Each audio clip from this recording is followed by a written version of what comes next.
Hey guys, what's up? Squadron here once again. Right, we are done with those fucking long collection videos. Now we're back to good old-fashioned collection updates. Okay, this is a breath of fresh air to me. Please understand.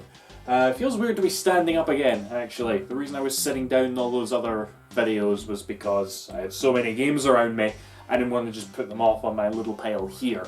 But yeah, let's get right into this one. I've built up quite a decent amount of games since I started doing those videos, so hopefully we'll see something good here.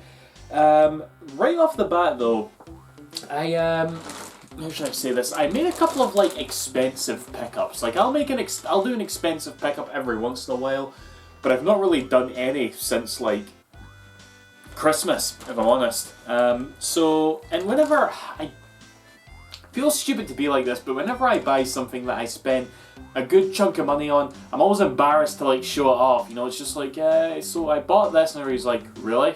You must have spare money. I don't know. It's always a thing, isn't it? It's always a thing. Because everybody thinks I'm, you know, you see all these games, people think I just bought this in one go. I didn't, but fuck it. Let's get into this, shall we? This right here is actually not a game. This is something that I have wanted for a while. I've known about its existence for years, and I finally decided to say fuck it and buy it.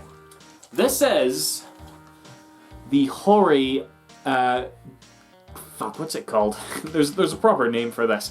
It's a controller made by Horry, and yeah, it kind of like speaks for itself, doesn't it? It's a GameCube controller in the form of a Super Nintendo controller. It was basically made specifically for Game Boy Advance games, you know, when you play them on the Game Boy Player for the GameCube. And it feels wonderful, feels really, really good. But they're expensive as hell, because these things were only released in Japan, and they're just like, I mean, look at it. If you're vaguely into retro gaming, chances are you wouldn't mind owning this, would you? So they're very, like, sought after, hence why they're so pricey. But I have one now, and I'm very happy for it. So, enjoy. And here is another one. It's a surprise, a pricey Sega Saturn game, which is probably like my most expensive collection that I have, you know, which I'm very glad to have it. But there wasn't too much in the way of like really pricey Sega Saturn games that I still wanted to get, but this was one of them. This is Cale 2 Flying Squadron, the sequel to the first Cale for the Mega CD, which I also have. Let's fucking sort this a little bit. There we go. So yeah, and instead of being like a 2D shooter, this is like a 2D platform. Well, it's got some like 2D shooting in it. And I actually remember before I even knew what Cale was, it's this fucking game where you play as a girl in a bunny outfit, you know? Japan. I remember just like looking at it and thinking, that looks adorable, that looks like so charming, and you know me, I love my charm. So yeah, I really wanted to pick these games up, but they're pricey as hell.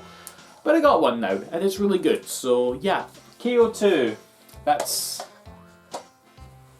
Oh, Cale. Fuck off, Donald. Anyway, rest of the games. Okay, now, I'll tell you guys this, right? Okay, this is Poyo Poyo 7 for the PSP, imported from Japan. There's a few other Poyo Poyo games that are considered part of the main series that I want to get.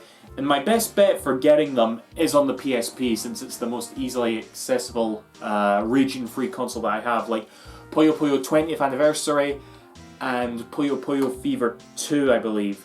But yeah, guys, Poyo Poyo has become one of those games that, as time is going on, I'm falling more and more in love with. Like, and it's so weird because less than 2 years ago, I barely knew what Poyo Poyo was. You know, obviously I collect a lot of Sega games.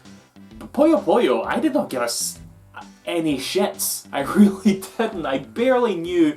I recognized it, but I didn't know it was like this big franchise from Sega.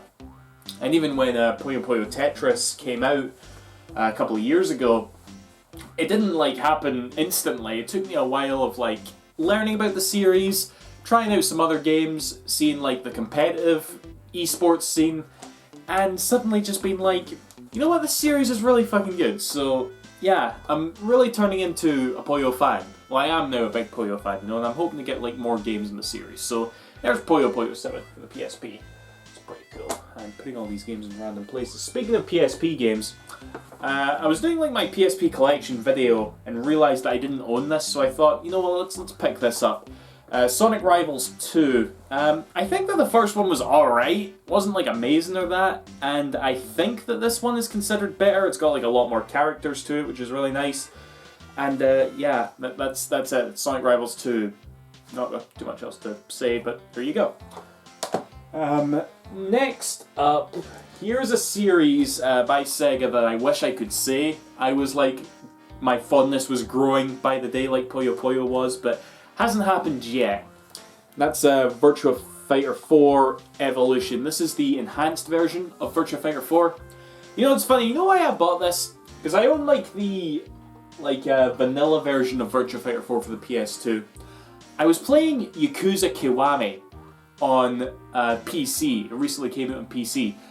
And at the time that game came out, the latest game, or at least it was at the end of its lifespan, was Virtua Fighter 4. And you go into Club Sega in Yakuza Kiwami, you see like the arcade cabinets for Virtua Fighter 4. You can't play it, which you probably would be able to in other Yakuza games, but you can't. And Virtua Fighter 4 was the only Virtua Fighter game that I had never even like popped in and mucked around on. I've mucked around on all the other ones. I've mostly played 2 back in the day on the Saturn. I dabbled in 5 a little bit, but I'm definitely not a Virtua Fighter fan. At least not yet. I'm really looking at if a Virtua Fighter 6 ever comes out, I will put my all into getting into that game and getting good, if you will. But yeah, there's Virtua Fighter 4 Final Showdown. It's not Final Showdown. It's fucking Evolution. Final Showdown's the ultimate version of Virtua Fighter 5. Fuck's sake, Donald. Anyway, next game. Okay, here's a game that I know fuck all about this game, guys, okay? But I hear it talked about with a lot of fondness from like the early Squaresoft days. This is The Bouncer for the PS2. I don't know what this is. I really don't. I feel like I just want to pop it in and like surprise myself, because again, it's got like quite a big cult following.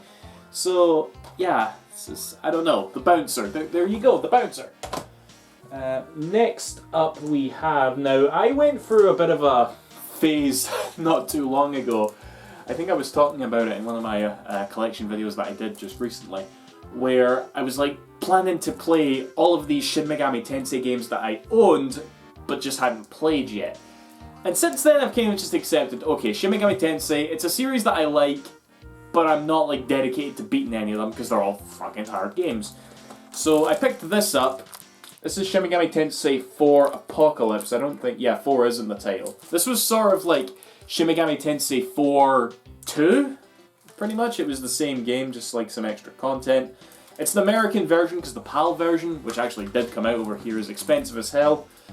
But, you know, that kind of completes my Shin Megami Tensei collection for 3DS, I guess. So, yeah, there you go. And I also got this. This is the Japanese version of Soul Hackers for the Sega Saturn. I honestly don't mind, like, collecting these, you know? These comes with a card. I don't know if that's worth anything, but there you go.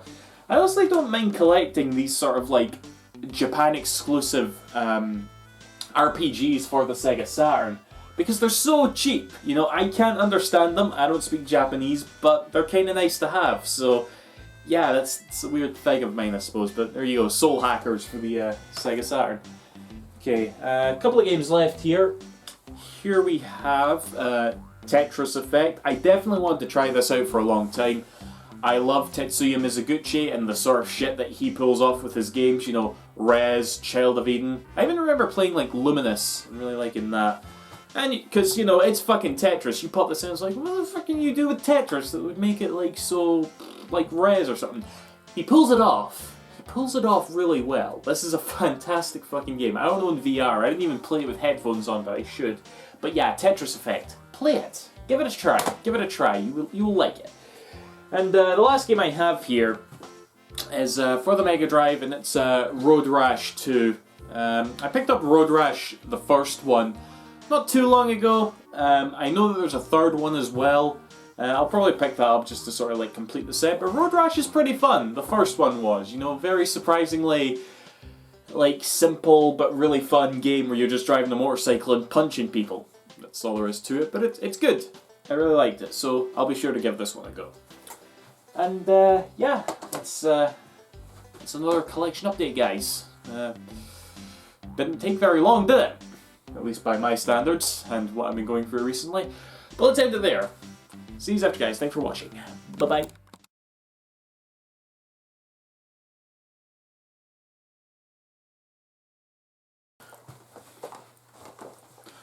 Okay guys, it's a bit later in the day since I recorded this collection update that you're currently watching, but I just started playing Sonic Rivals 2, and I gotta tell this story. I guess I did the first level, the very first level. I played as Sonic, and I guess in this game you like collect cards of other Sonic characters, you know, just you get them randomly or whatever. Literally, the first one I got was Princess Elise from Sonic 06. I'm never playing this game again.